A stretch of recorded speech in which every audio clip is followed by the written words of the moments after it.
In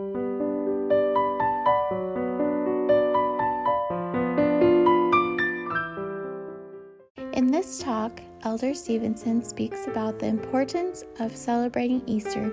He said he pondered the difference between the way we have celebrated Christmas as compared with Easter. He says, quote, "During December, we somehow managed to incorporate the fun of jingle bells, Christmas stockings, and gifts alongside other more thoughtful traditions, such as caring for those in need, singing our favorite Christmas carols and hymns, and of course, opening the scriptures and reading the Christmas story in Luke 2.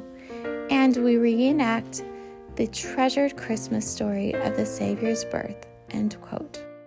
He then turns to Easter and asks this thought-provoking question: how do we model the teaching and celebration of the resurrection of Jesus Christ, the Easter story, with the same balance, fullness, and rich religious tradition of the birth of Jesus Christ, the Christmas story? Elder Stevenson quotes New Testament scholar N.T. Wright, who suggested we should be taking steps to celebrate Easter in creative new ways in art, literature, children's games, poetry, music, dance, festivals, bells, special concerts. This is our greatest festival.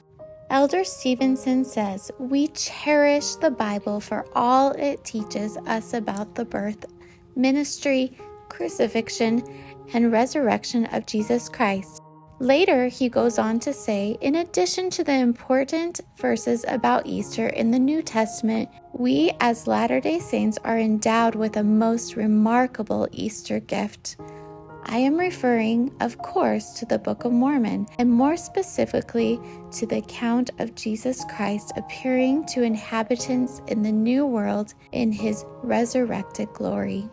Elder Stevenson shares that this year his family would be studying 3 Nephi chapter 11, verses 1 through 17. He then says, quote, "You recall the great multitude round about the temple in the land bountiful, who heard the voice of God the Father and saw Jesus Christ descending out of heaven to extend the most beautiful Easter invitation.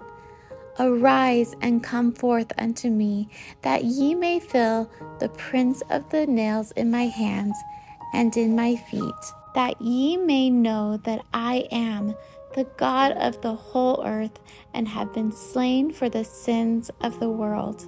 Elder Stevenson says, imagine the Nephites at the temple actually touched the hands of the risen Lord.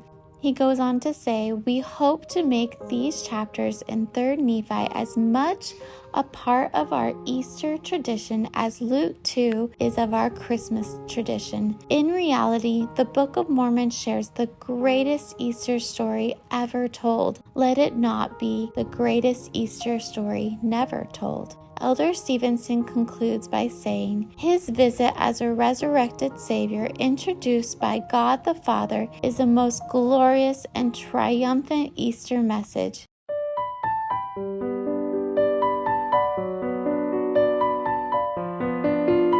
Thanks for watching.